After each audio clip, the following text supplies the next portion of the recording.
mahogany boardroom table gleamed under soft lighting as I watched my career crumble. My sister Victoria stood at the head of the table, her perfectly manicured hands planted firmly on its surface, her expression a mask of false regret. I'm Madeline Carter, and this was the day my sister decided to destroy me. As the new CEO of Carter Technologies, Victoria's voice carried across the stunned silence. My first action must be to address the inefficiencies in our leadership team.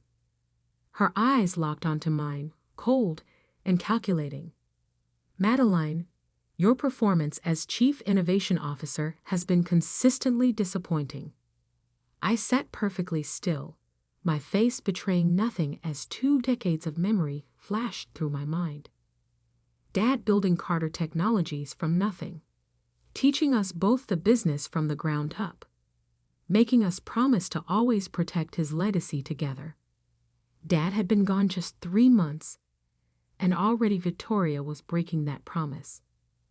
The numbers don't lie, she continued, clicking through her presentation. Your R&D department has failed to produce any significant breakthroughs in the past year. Our competitors are leaving us behind. What Victoria conveniently failed to mention was that I'd spent that year developing something revolutionary, something that could transform Carter Technologies from a mid-sized tech company into an industry leader. But the prototype was still in my private lab, waiting for the perfect moment to unveil it.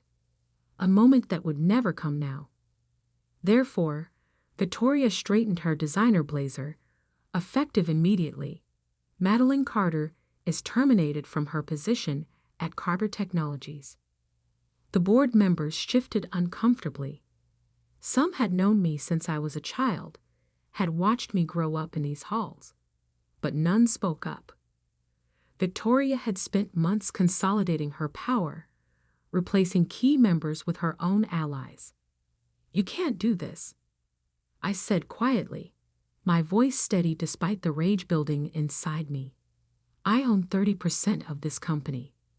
Victoria's smile turned predatory. Actually, according to Dad's will, you own 20%. The board owns 30, and I control the remaining 50. The vote has already been taken. She slid a document across the table. The board has agreed to buy out your shares at current market value. I glanced at the number. It was insultingly low. Victoria had been deliberately tanking our stock price for months, all part of her plan. And if I refuse, then we'll freeze you out. No vote, no influence, no salary. You'll be nothing but a silent partner watching from the sidelines. She shrugged elegantly. Take the money, Maddie. It's more than you deserve. I stood slowly, gathering my things with deliberate care. The weight of my private lab keycard seemed to burn in my pocket. The key to everything Victoria thought I'd failed to create. You know what's funny, Victoria? I said, pausing at the door. Dad always said you were the smart one, the ruthless one, the one who would do anything to win. He was right, she smirked. No, I smiled, thinking of the prototype waiting in my lab, of the patents filed under my private holding company, of the plans I'd made for exactly this scenario. He wasn't. I walked out of Carter Technologies for the last time, my heels clicking against marble floors that had once felt like home. Security followed, making sure I didn't take anything but my personal belongings. They needn't have bothered. Everything important was already gone. In my car, I pulled out my phone and made a call I'd hoped I'd never have to make. Ms. Jang, it's Madeline Carter. Remember that contingency plan we discussed? It's time. Jessica Jang, the most ruthless venture capitalist in Silicon Valley, had been waiting for this call. Excellent. I'll have the paperwork ready in an hour. Your prototype performs as promised. I smiled, thinking of the revolutionary AI system I'd spent the past year perfecting. The one Victoria thought didn't exist. better than promised. And Victoria just made it available for the highest bidder. She fired you. Yes, and severely undervalued my shares. Jessica's laugh was sharp and appreciative. Perfect. That makes the hostile takeover much easier. Are you ready to play hardball, Madeline? I looked back at the Carter Technologies building, where Victoria was probably already redecorating my office. More than ready. Victoria wants to talk about disappointing performance.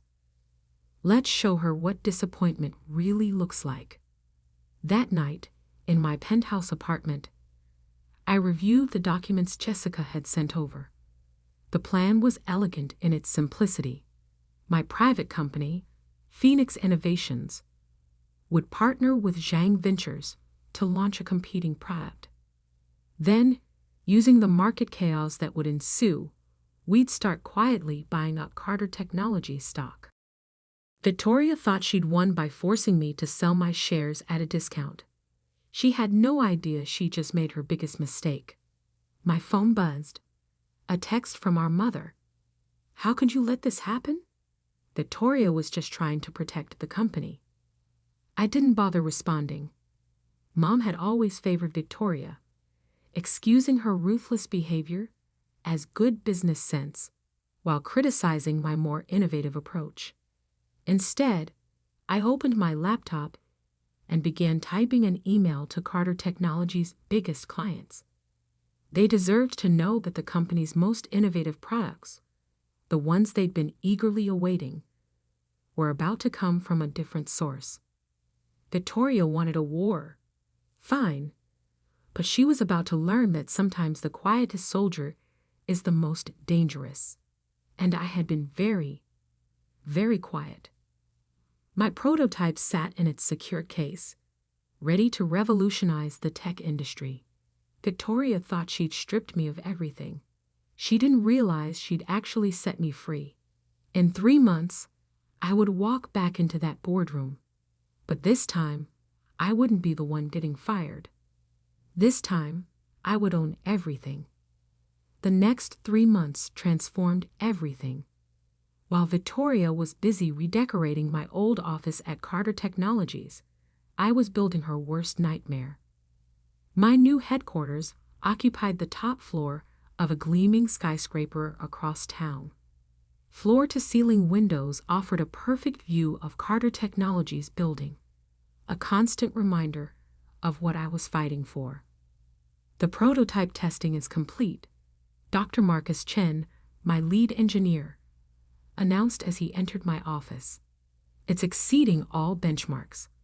Zhang Ventures is impressed. I smiled, reviewing the data on my tablet. The AI system I developed would revolutionize how companies handle data processing. It was exactly what our biggest clients had been begging for, and exactly what Victoria thought I'd failed to create. What's the word from Carter Technologies?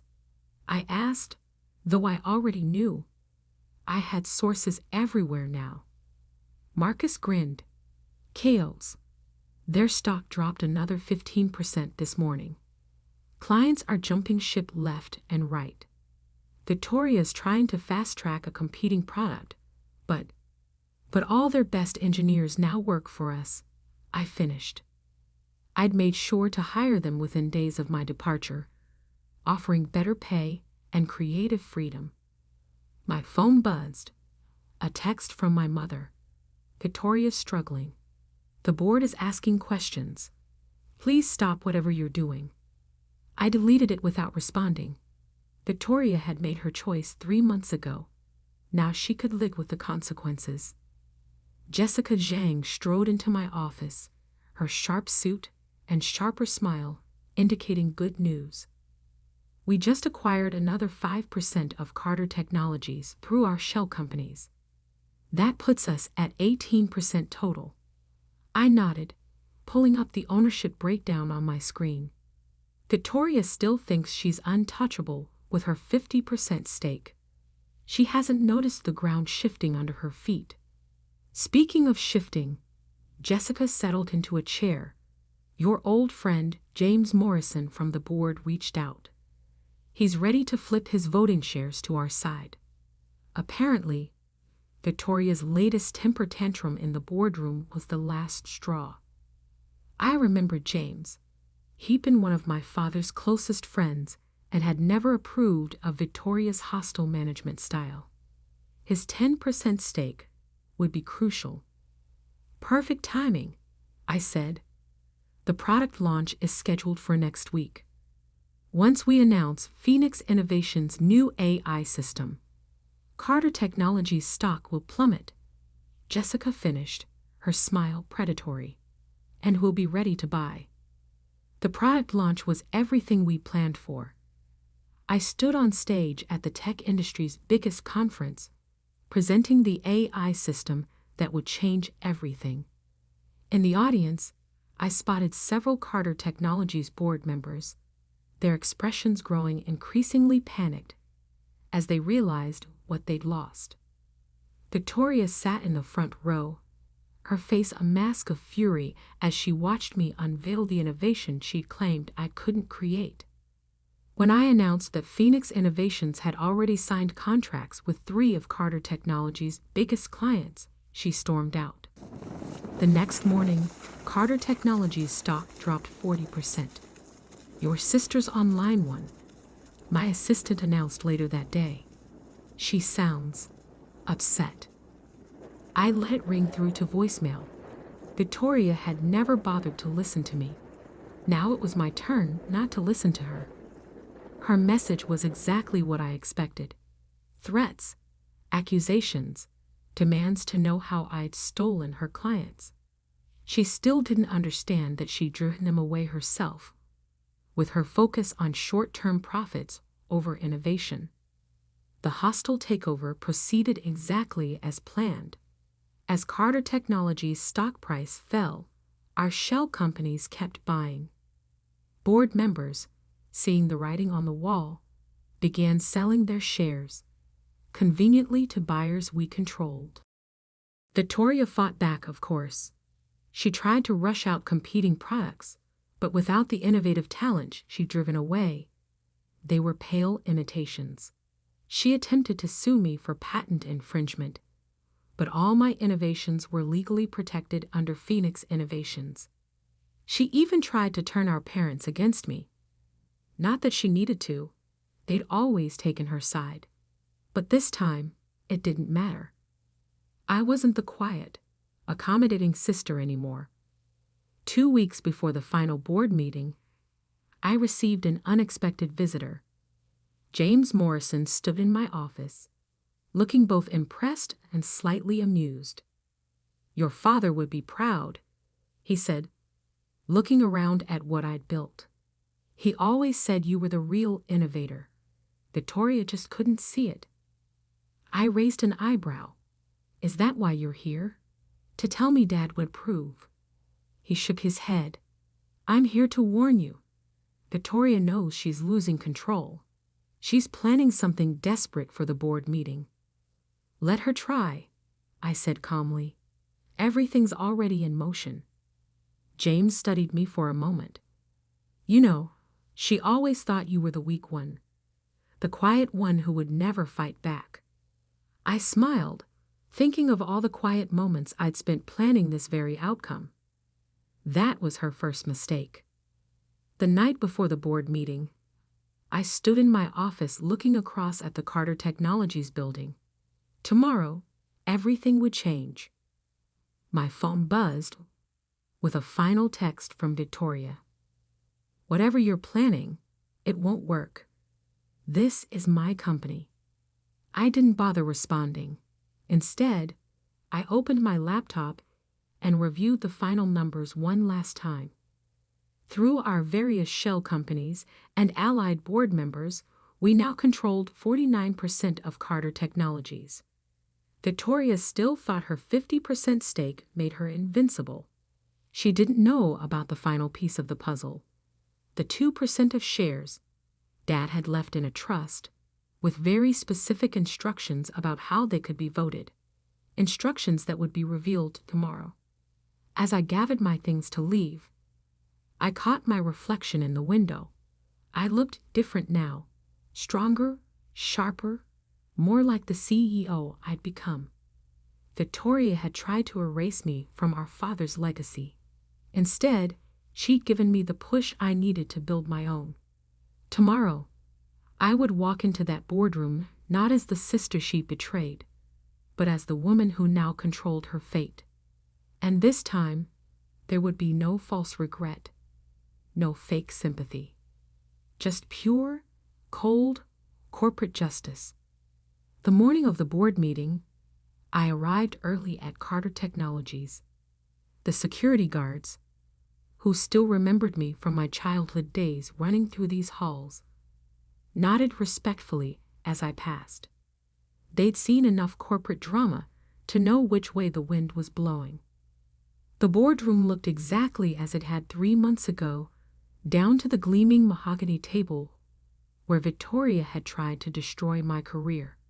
But today, different papers waited at each seat, documents that would change everything. Victoria burst in at 8:55 a.m., her usual confidence slightly frayed around the edges. She faltered for just a moment when she saw me sitting calmly at the table. "You're not supposed to be here," she snapped. "This is a closed board meeting." Actually, James Morrison spoke up from his seat. Ms. Carter was officially invited. As the CEO of Phoenix Innovations, she has some rather important business to discuss. Victoria's eyes narrowed as she took in the room. Several of her most reliable board allies were conspicuously absent, replaced by faces she didn't recognize, representatives from our shell companies. "What's going on?" she demanded, her voice rising. "Where's Theodore and Patricia?" "They sold their shares," I said softly, "along with most of your other allies. Check your phone, Victoria." The SEC filings went public this morning. She grabbed her phone, her face paling as she scrolled through the notifications. This is impossible. I control 50%. 50% isn't enough when the rest of the board votes as a bloc. Jessica Zhang stood in the doorway, her presence making Victoria step back involuntarily. "And your leadership has been, shall we say, less than inspiring lately." Victoria spun to face me, realization dawning. You've been buying up shares through shell companies. That's why the stock price kept falling. You were manipulating the market." "No," I corrected her. "The stock price fell because you drove away our best talent, alienated our biggest clients, and failed to innovate. We just helped the market recognize your true value." "It doesn't matter," she said, but her voice wavered. "I still control 50%. You can't outvote me." About that, James pulled out a sealed envelope. "Your father left certain instructions with the trust that holds 2% of company shares. Instructions that could only be revealed under specific circumstances." Victoria sank into a chair as James began reading. "In the event that either of my daughters attempts to forcibly remove the other from the company, these shares are to be voted with the daughter who demonstrates true innovation and leadership. The trust has reviewed both sisters' actions," James continued. Victoria's hostile removal of Madeleine, followed by Madeleine's successful launch of groundbreaking technology through Phoenix Innovations, makes the decision clear. I stood slowly. The 2% votes with me, combined with the shares we've acquired and our allied board members, that gives us effective control of Carter Technologies. "No," Victoria whispered. "Dad wouldn't." "Dad knew exactly who you were," I said quietly. "He knew you'd try something like this eventually. That's why he left an insurance policy." "The first vote," Jessica announced, "is to remove Victoria Carter from her position as CEO, effective immediately." "You can't do this." Victoria shot to her feet. "This is my company." "Second vote," I continued as if she hadn't spoken, is to approve the merger between Carter Technologies and Phoenix Innovations, with Madeline Carter as CEO of the combined entity. All in favor? James asked. Hands rose around the table. Victoria watched helplessly as her empire crumbled. The votes are recorded, Jessica stated formally. Victoria, you'll need to clear out your office by the end of the day.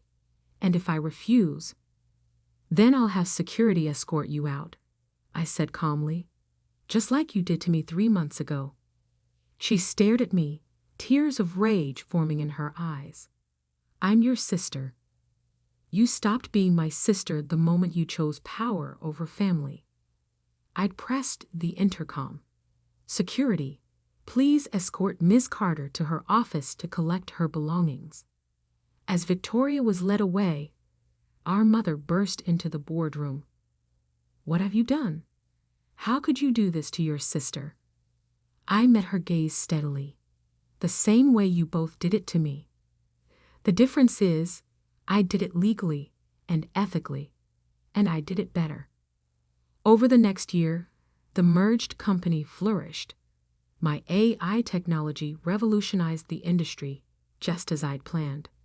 Stock prices soared, clients returned, and innovation once again became our driving force. Victoria tried to fight back, of course. She attempted lawsuits, leaked stories to the press, even tried to start a competing company. But without Dad's name or money behind her, she discovered just how hard it was to succeed on merit alone. Our parents took her side, naturally. Holiday dinners became a thing of the past, but I didn't mind. I had built my own family now. A team of brilliant innovators who valued creation over destruction. 1 year to the day after the takeover, I sat in my office, the same office where Victoria had once reigned. A familiar figure appeared in my doorway. Miss Carter? My assistant looked uncertain. Your sister is here. Victoria stood behind him, looking different, humbler. The designer clothes and perfect makeup were gone, replaced by a simpler, more authentic version of my sister. Can we talk? She asked quietly. I studied her for a moment, then nodded. Close the door. She sat across from me, fidgeting with her purse. I've been doing a lot of thinking this past year. About Dad, about the company, about what you built while I was busy trying to tear you down. And you were right. About everything. She took a deep breath.